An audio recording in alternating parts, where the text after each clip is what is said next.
Aquietai-vos. Capítulo 55. Visita a Donavur. Como fui convidada a escrever uma nova biografia sobre M, de Donavur, Lewis e eu visitamos a obra que ela fundou no sul da Índia. Chegamos em seu dia de oração mensal, a tempo de participar da reunião noturna. A casa de oração é um belo edifício em terracota, com telhas vermelhas e uma torre que abrigam sinos que tocam um hino às 6 e às 21. Não há móveis lá dentro, exceto algumas cadeiras para os mais velhos e estrangeiros alquebrados, como nós, que não estão acostumados a sentar no chão. Todos, entretanto, em perfeito silêncio, os pés descalços, se movendo silenciosamente sobre pisos de azulejos vermelhos polidos, e se sentaram em fileiras de acordo com a idade, os pequenos na frente, trajando roupas de algodão em cores vibrantes. Atrás deles sentavam-se grupos etários seguinte: meninas usando saias e blusas. Depois vinham as de saias, blusas e meios saris. Finalmente, os acaus, os mais velhos, que cuidam dos mais jovens, em sares azuis, roxos e verdes. Todos tinham cabelos pretos, oleosos, suavemente penteados, muito deles enfeitados com flores. Um homem indiano tocou o pequeno harmônio enquanto eles entoavam vários hinos tradicionais em inglês, bem como canções escritas com ema.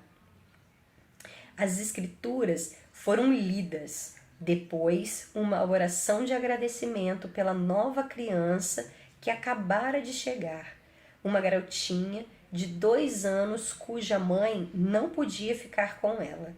Sua nova mãe, uma acau, levou-a até a plataforma e ficou segurando-a enquanto eles oravam e depois cantavam Jesus me ama.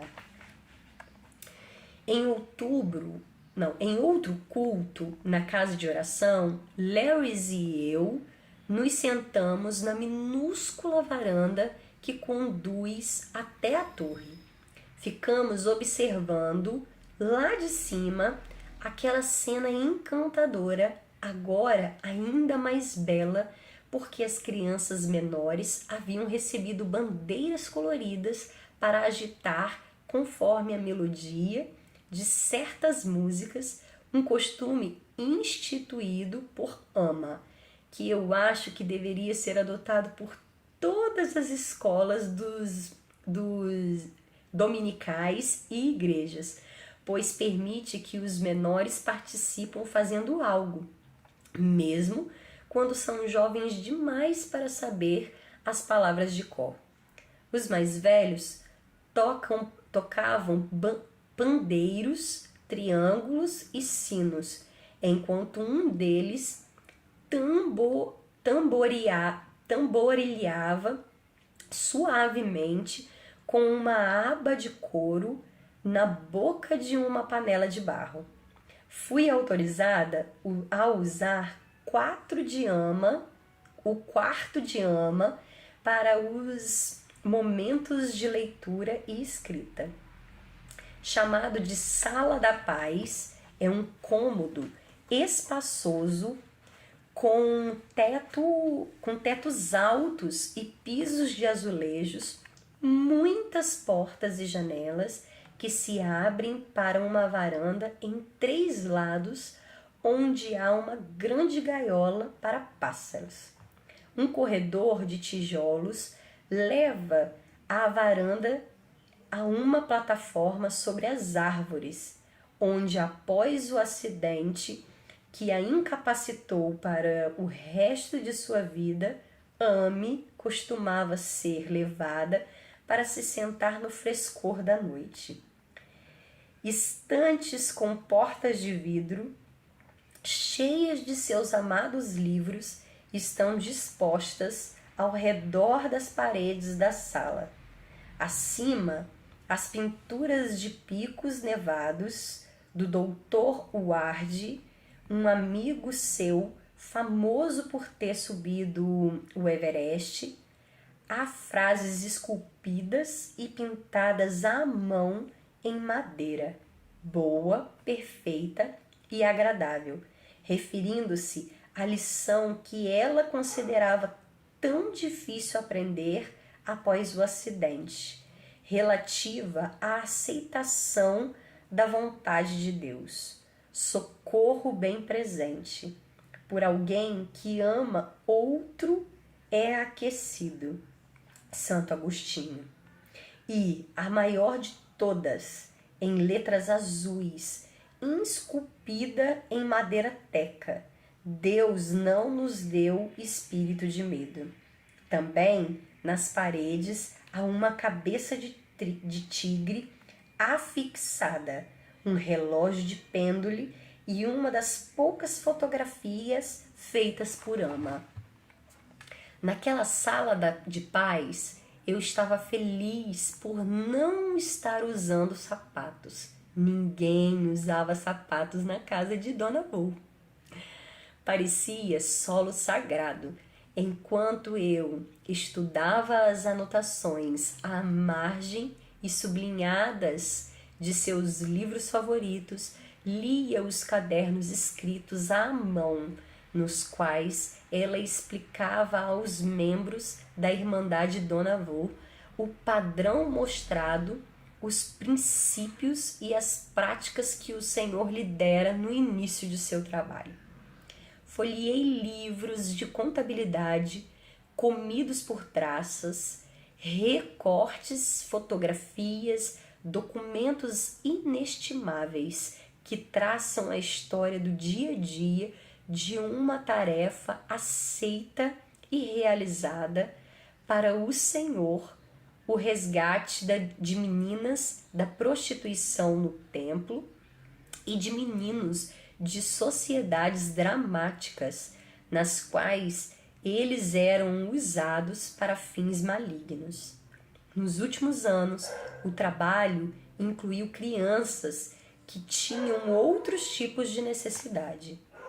O testemunho mais poderoso da qualidade do serviço prestado por Ama é visto nos homens e mulheres indianos que lá foram criados e que permaneceram para dar suas vidas por outras pessoas.